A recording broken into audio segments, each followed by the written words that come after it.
안녕하세요. 세포막을 통한 물질의 이동을 배우는 시간입니다. 인지질 이중층을 직접 통과할 수 있는 물질이 있었고, 인지질 이중층을 직접 통과할 수 없는 물질이 있었죠. 인지질 이중층을 직접 통과할 수 있는 물질은 어떤 것이 있었어요? 예, 크기가 작은 산소, 이산화탄소, 물 같은 것들은 직접 통과할 수 있었고요. 그리고 지용성 물질들도 있습니다. 자, 세포막이 있는데요. 인지질 이중층. 자, 여기에 안쪽은 세포 안이고 바깥쪽은 세포 밖입니다. 자, 숨을 크게 들이셔서 폐로 산소가 들어오면 자, 세포의 바깥쪽에는 산소가 굉장히 많고 안은 산소가 적은 상태라고 봅시다. 그러면 밖은 고농도고요. 안은 저농도입니다.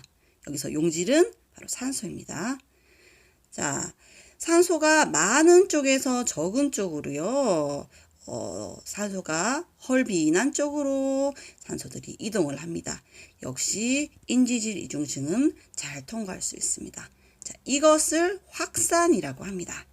즉, 세포막 안팎의 농도가 같아질 때까지 농도가 높은 곳에서 낮은 곳으로 물질이 이동하는 현상을 확산이라고 합니다. 우리 예전에 맹물에 잉크가 이동하는 것도 우리 확산이라고 배운 적 있죠?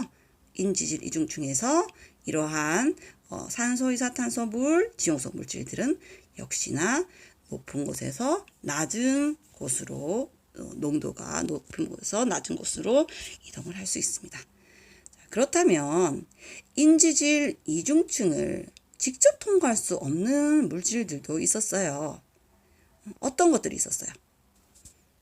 인지질 이중층을 직접 통과할 수 있는 물질들과 반대로 생각하면 될 것 같아요.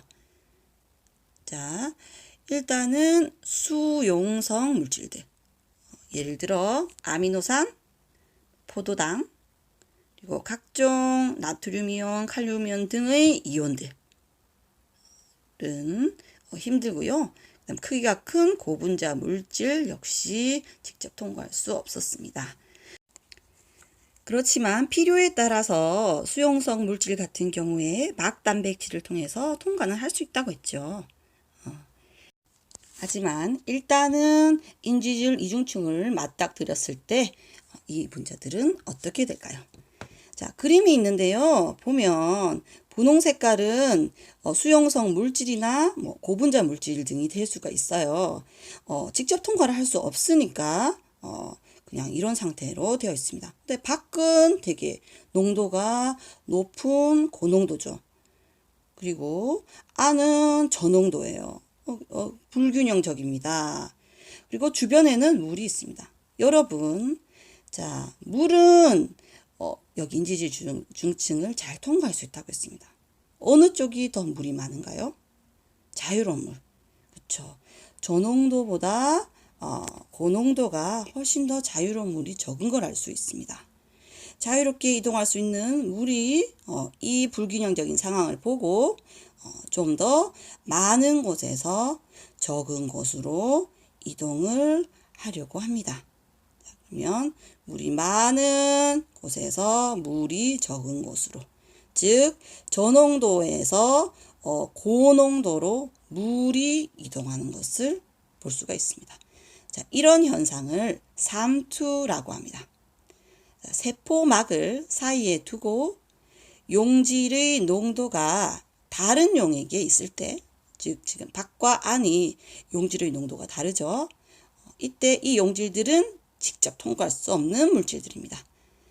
이때 용질의 농도가 낮은 용액에서 용질의 농도가 높은 용액으로 누가 이동하나요? 그렇죠? 바로 물 분자가 이동합니다. 물 분자는 이동을 자유롭게 할 수 있으니까요.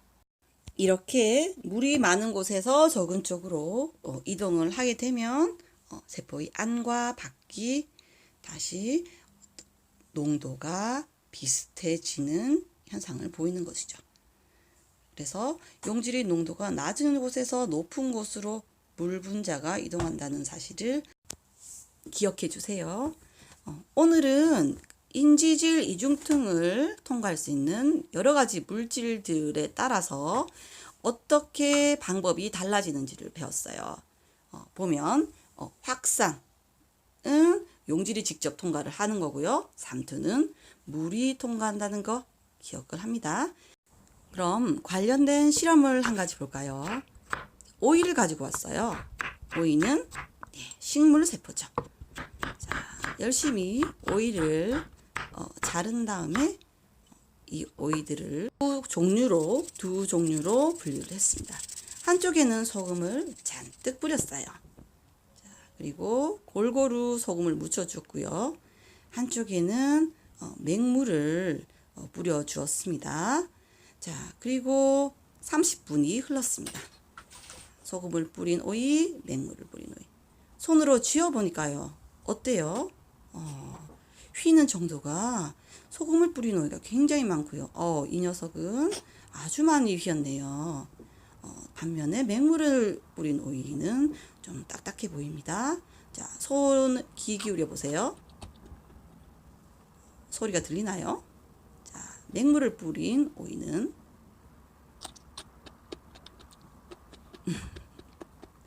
차이점이 느껴지나요? 네. 자, 그러면 소금을 뿌린 오이를 한번 짜 보겠습니다. 자, 물이 쭉쭉 쏟아지는 게 보입니다. 예, 이렇게 많은 물이 쏟아지는 것을 봤네요. 자, 그 다음에 맹물을 뿌린 오이는 물을 짜내기 위해서 노력을 많이 했습니다.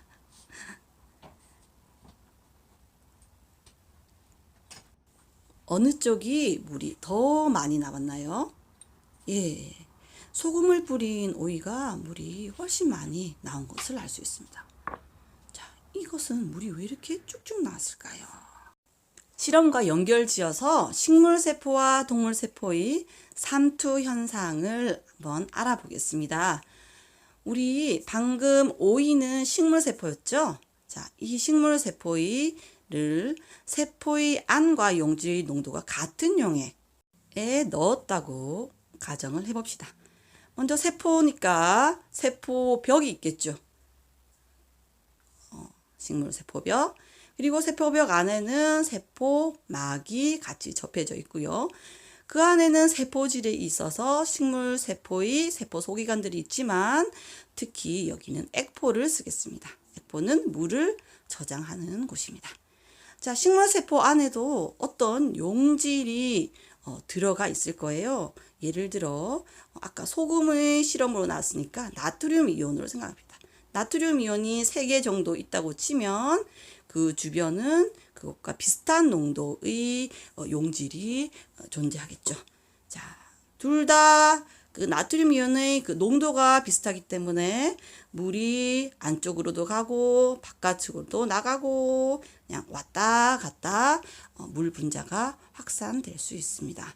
자, 그래서 세포의 모양은 큰 변화가 없어요. 그냥 평소의 모습대로라고 생각하면 됩니다. 이번에는 이 오이 식물 세포를 용질 농도가 낮은 용액에 넣어 보겠습니다. 세포벽을 그리고요. 역시나 세포막이 있습니다. 그리고 안에는 물을 저장하는 액포가 있죠. 자, 역시 나트륨 이온을 용질이라고 생각한다면 용질이 3개가 있고 밖은 용질 농도가 낮으니까 많이 없어요.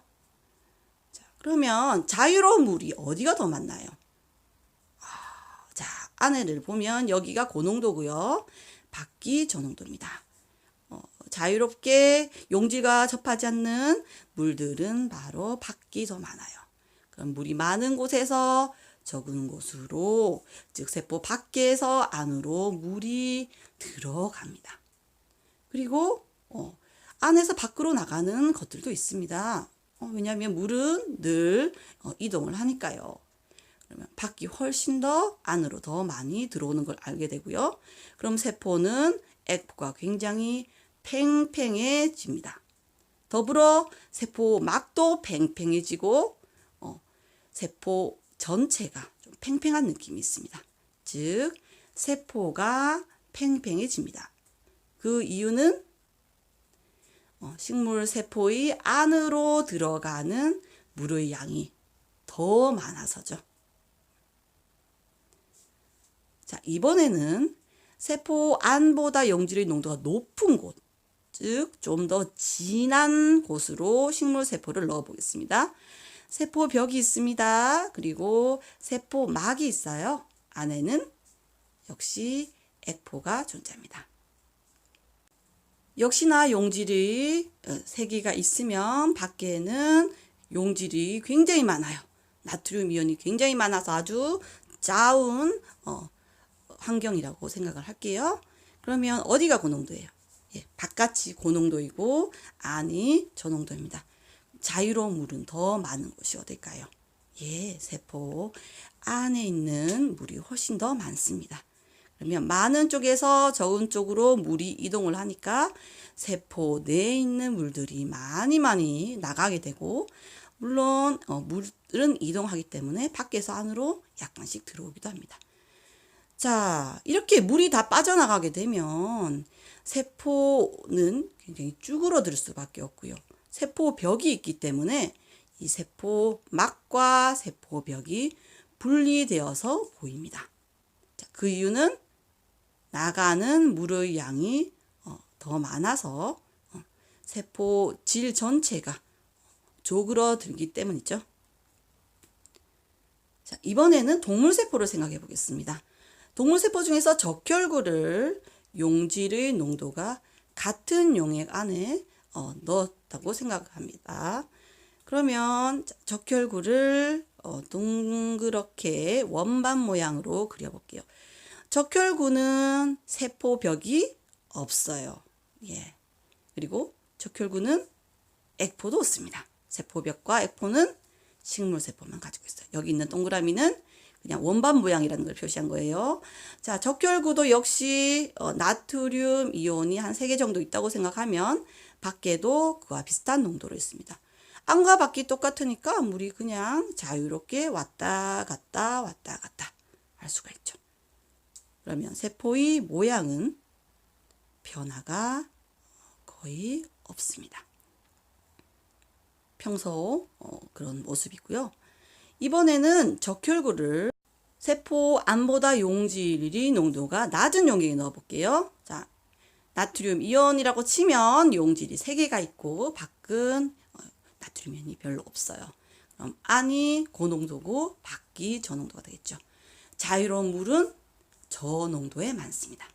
물이 많은 쪽에서 적은 쪽으로 물 분자가 이동을 하고요. 안에 있는 것도 나가기도 하죠. 그러면 세포가 팽팽해지겠습니다. 왜냐하면 들어가는 물의 양이 많아져서 그렇죠. 그런데 동물 세포는 세포벽이 없어요. 그죠? 그래서 터질 수도 있습니다. 그리고 부피가 굉장히 큰 것을 알 수가 있죠. 그래서 들어가는 물의 양이 많다는 거, 이거는 역시 식물세포와 동일하죠. 자, 이번에는 세포 안보다 용질의 농도가 높은 용액에 한번 넣어 보겠습니다. 그러면 안에는 용질이 한 3개, 밖에는 용질이 엄청 많아요. 그러면 밖이 고농도고 안이 저농도입니다. 자유로운 물은 바로 세포 안에가 더 많죠. 그럼 많은 물이 있는 쪽에서 물이 적은 쪽으로 이동을 하게 되고, 물론 또 약간 들어오기도 하고요. 자, 그래서 세포 안에 있는 물이 밖으로 빠져나가는 게 많기 때문에 세포는 쭈그러드는 모습을 보입니다. 나가는 물의 양이 더 많기 때문입니다. 그러면 식물세포는 쭈그러진 모양을 선생님이 이렇게 쭈그러진 모양을 그렸고요.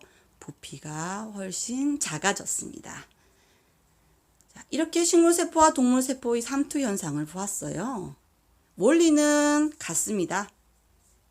세포막을 통과할 수 없는 용질이기 때문에 대신해서 물이 많은 쪽에서 적은 쪽으로, 즉 용질의 농도가 낮은 쪽에서 높은 쪽으로 물이 이동한다는 것, 즉 삼투 현상을 이용한 것이죠.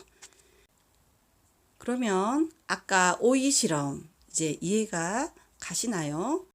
오이를 세포 안보다 용질의 농도가 높은 용액 환경에 넣었기 때문에 오이 안에 있던 오이세포 안에 있던 물들이 많이 빠져나갔고 선생님이 손으로 짰을 때 그 물이 쭉쭉 나올 수 있었습니다. 아주 재미나죠? 그럼 안녕.